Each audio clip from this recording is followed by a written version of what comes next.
Alright guys, in today's video, I'm going to show you how to go from this disgusting thing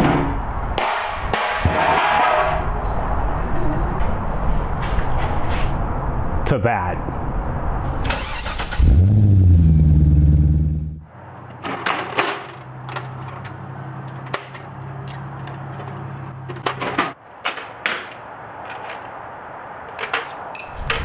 Alright guys, so the first parts you're going to need to remove the splash guard slash scuff guard that's underneath the car. Mine are pretty jacked up at this point, so I'm probably going to replace them at some point. They actually make a little modification that goes there, and it has like a roller, a little smoother transition when you go over things that you scrape on. To get those off, pretty simple. It's going to be a whole bunch of those guys right there. Those are 7mm, I believe. Let me double check here. 7mm. So there's gonna be a whole bunch of those that you need to remove to get the scrape guards off first. So that's step one. Step two, the brake duct that's in here, you're just gonna kind of push it back and down out of the way, and then you'll be able to get up to access a 10mm bolt that holds this corner of the parking light in. And then there's a 7mm that's up in this corner that you'll be able to get up through the access hole that the splash guard was previously blocking. All right, time to get to work. And you can see all of the bolts that you need to get to, as well as the light bulbs from where the brake duct was. So that's kind of the nice part as well about pulling out that brake duct. And it gives you a little bit easier access, like I said, to that 10mm bolt, because otherwise you're not getting that thing out. All right, so I'm gonna crawl under there real quick, get the lights disconnected first, and then we'll get those two screws out. So the light for the daytime running light has a little push tab on it. It's like a little pressure clip almost. So you have to push that in and then turn counterclockwise on the bulb and it will come out.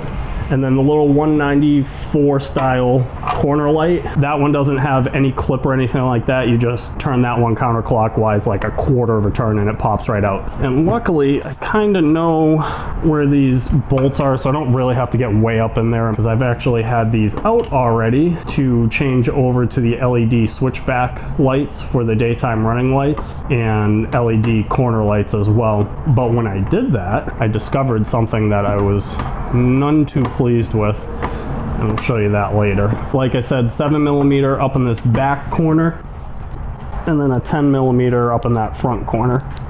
All right, I'm gonna stop talking, start working.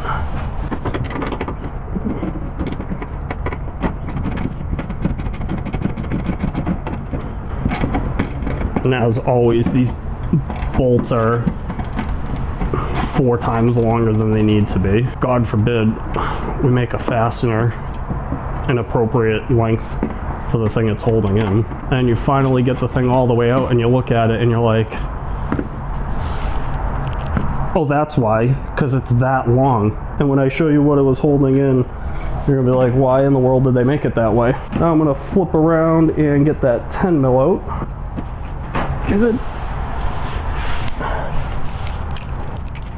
And I will go over the disassembly and reassembly of the whole unit, because you will see when I get this out that there's like almost like a carrier that holds the daytime running light into the body of the car.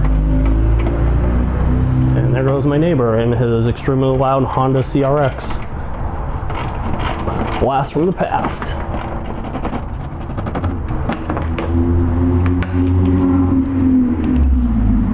Guess he's just gonna drive up and down the street the entire time I'm doing this video.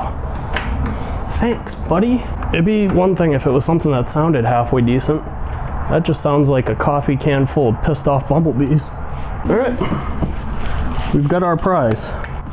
So basically, to get this guy out, there's a spring up in there too that clips into the back of the carrier for the daytime running light, and then it hooks up into the bumper support. So just unclip that from the back. You can do it by hand, and I'll show you where that hooks in once we get this out and up on the workbench. There's our prize. All right, let's hit the workbench, get something nicer in there. transition. All right guys, so we're on the workbench now. And like I said, the daytime running light itself is in this black carrier here. So to get it out, very easy. You got 2 little 7mm bolts there, and we'll get those out real quick, and then I will show you what it was that I found when I was putting the LEDs in that led to the change here over to the new daytime running light housings. No, it's really crazy. These are a little bit rusty, but I mean, come on, man. No one's ever going to see those things. All right, so that's it, and then it just lifts up and out. Now, the housing, like I was telling you before, those 7mm bolts that are inside on the, or the 7mm and the 10mm that are in the housing, I truly do not understand why they're this long. So this thing basically sits up in the car, make sure I have my orientation correct. This would be the outside of the car, and then this is in towards the front of the car, towards the middle. So that 7mm just comes up through the bottom and screws into there. And the piece that, I'm not even joking guys, the piece that it screws through to get into this is literally no thicker probably than that washer. Why do the threads need to be that long? I don't know. Anyways, that's neither here nor there, that part's over. And then the 10mm just sits coming up through right there. So that is how it works, 7mm and 10mm. That's all that holds the whole assembly in. Now that we've beat that thing to death. The reason why we're switching these housings out, not only are they extremely cloudy and just overall gross looking with an amber lens on them, it really dates the car in my opinion. My wife noticed that this side specifically was a lot dimmer looking to her than the passenger side. And if you can see right in there, those little flecks of amber, that is actually the coating from the original bulb that was in there. And I noticed that before I pulled anything apart, and I was like, well, that's really weird. That looks like it's the coating from the original bulb. Why in the world would that have flecked off? I mean, it usually doesn't happen because these are sealed. Or are they sealed? So when I pulled this thing out, this was the first thing I saw. And I was like, oh my lord, it looks like the housing was completely melting, because that doesn't look like a ventilation hole to me. And then if I flip it over, see if I can get the lighting just right. So if you look in there, you can see how awful that was. I mean, I don't know that like the car would have burnt down to the ground or something from this, but there is a lot of scarring in that housing from heat. And I don't know exactly why or how that happened. The bulb that was in there was the correct bulb. So maybe just over time, this is what happens to the stock housing. So honestly, if I were you and you had the time, I would pull these out and just look at them just to make sure anyways. The side benefit is of changing these, I mean, come on, do we even need to use words here at this point? That just looks 1,000 times better. All right, let's get these installed onto the carriers and then into the vehicle. So to get these installed onto the carrier, just get your orientation correct. It's only gonna go in one way. This recessed curve right here is where the light will sit down into. It doesn't click into place or anything like that. It's more of just a guide. And then you'll turn it around and just align the tabs and holes for the stock screws to go back in. And when you guys tighten these down, you don't have to go crazy on them. I am gonna do these, just get them started so they don't do anything crazy and crack the carrier, because I don't even want to imagine how much those probably cost to replace. You're probably wondering where this thumb driver was going to come in. This is it right here. I love these little drivers for really small fasteners like this, because it really helps prevent you from over torquing a small fastener that's going into plastic. And then the last thing to do before you install these, make sure you pull off the little white stickers here. That's just to protect the insides of the housings where the bulbs are gonna go. All right, let's go get them in the car. All right guys, so we're gonna go ahead and get these back, or this back in the car now. Now, like I was telling you, I would show you where that spring goes in the housing. You're gonna see a little notch right there. The spring is gonna come down from the bumper, and it just hooks back in right through there. And all this does is kind of help keep the housing from wiggling around a bit, because the bolts that hold it in are really only on the front edge. Having a hard time here today. The bolts that hold this in are only on the front edge. So there's really nothing holding or stabilizing the rear of the housing. So that's really all the spring does. It just gives it enough support so that those two front bolts don't have too much stress on them. Let's fish that back up through the hole. Now be careful. You don't want to destroy the brand new lenses that you just purchased to replace the disgusting old ones. And I didn't mention at the beginning, you will notice a lot of instructions out there from people to replace these will tell you that you have to like jack up the car and take the wheel off and all that craziness. I didn't do any of that, and it wasn't necessary at all. I'm gonna use the thumb driver again here, and I'm gonna do the 7mm first and just kind of get it started maybe halfway. And then I will get the 10mm started, probably about halfway or so. And then once I have both of those started, I'm gonna get that spring into place as well, and then I'll cinch everything down. And just like before, we don't need to go crazy on these things. We're just going into a plastic housing. You'll know when you've got it right. So I'm starting it with my fingers just to make sure everything's lining up properly, and there we go. I'm gonna start it with just the extension in my hand. That way I can feel what I'm doing a little bit better. All right, so I got that one about halfway. So now, I'm gonna do the same thing with my 10mm. And remember, we're going right up through that brake duct. And I kind of stuck a little LED light up in there just so that I could see a little bit better, because this one's the tricky one. When I said there was just enough room for the other one, I mean, you have a mile of clearance compared to this one. This one, they literally gave you exactly enough room to get this bolt in and nothing else. I already installed the other side, but I did it a little bit different on it, so I wanted to try it this way on this side. So the reason why I didn't tighten down the bolt all the way on the other side is it allows me to kind of move this housing around a bit more. This is honestly the hardest part of this whole job. This bolt is super finicky. I'm thinking that I should do this the way I did the other side. So I'm actually gonna pop that 7mm back out.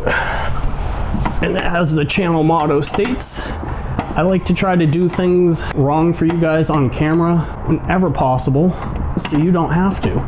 Which is why I specifically tried this the opposite way I did it on the other side, off camera. Because when I did it off camera, I literally did it for time, and I knew that way would be way more efficient. But I just wanted to see if this way was possible. I'm sure it's possible, but it's way harder than it needs to be. So I took that 7mm back out, and I'm gonna show you why. So now what I can do is I can reach up in here, and I'm actually holding the back corner of this light, and I can pull it way out, and then I can really see what I'm trying to do up in there. Now I'm gonna line up my 10mm, and the other problem, unfortunately I can't show you at all, is there's like a friggin' wire.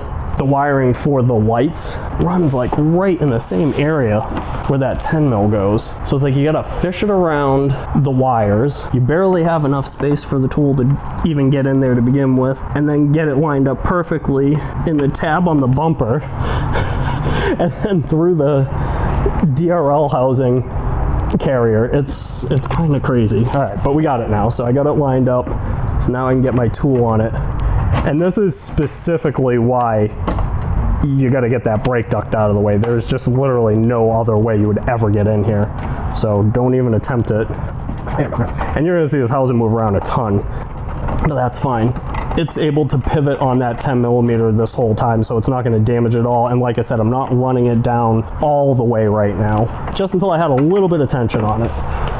And now I'm going to run that 7mm back down the way I originally did it, which was the smart way, which is the way I recommend that you guys do it. Now that we know for sure the other way doesn't work, there's no reason for you to try that at home.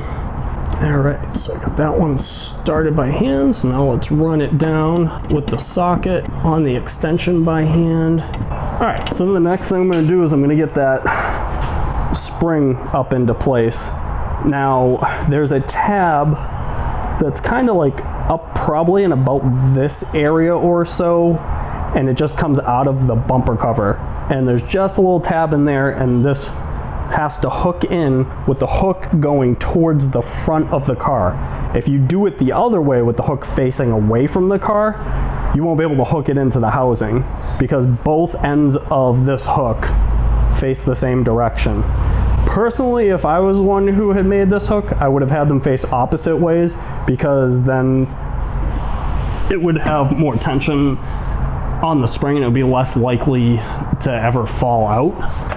There we go, spring's in. It seems like it's gonna be way harder than it is, but take the time when you pull it apart and really look at how that spring is orientated in there, and it makes it a breeze. Like, that's only the second time I've ever put one of those springs in, and I couldn't see what I was doing at all, and I was able to do it. So I have faith that if I can do it without even looking, you guys can definitely do it while looking. All right, so now I'm just gonna run these guys down. I feel like this bolt alone is why I have no social life, because I am still tightening it. Oh, I think we're there. Yeah, boy. We're close. I'm just gonna double check it now that I'm close with the thumb driver, because I do not want this thing wobbling all around. It's in. And now we're gonna run that 10 mil down the rest of the way. Brake duct will be the next part. You can reach up through the back end, push back from the front end, and line it back up with the hole. There we go. And basically you'll see it, there's like a little lip that's built into the brake duct that fits into the recess of the opening. All right, now I'm gonna throw those bulbs in, and we're gonna do them in the reverse order of the last time. So find that little 194, that goes into the side marker, and just rotate it till you feel it go into the hole, and then about a quarter of a turn clockwise or so, and then find your DRL bulb, same thing, get that up into place, and it's not much of a turn to get it locked in. So what I usually do is after I think it's in, I just kind of really gently pull down on the socket just to make sure it is indeed in place, which it is. Well, that's the install. It is in, and the bulbs are now plugged in. We should be good. Let's test them out, see how they look. All right, guys, out with the old, in with the new. The car looks 1,000 times better in my opinion. Between the LEDs, especially the switchback LEDs, which I will link below in the description, and the more modern housings with the black and clear lenses only, this inexpensive mod made a bigger difference than probably a lot of the things that I'll do to the car dollar for dollar. So I will link in the description the housings I used and all of the bulbs that I used. If you haven't already, hit the like button, subscribe, and leave me a comment down below. Tell me what you thought of the video and what you want to see in the future. All right, guys, see you next time.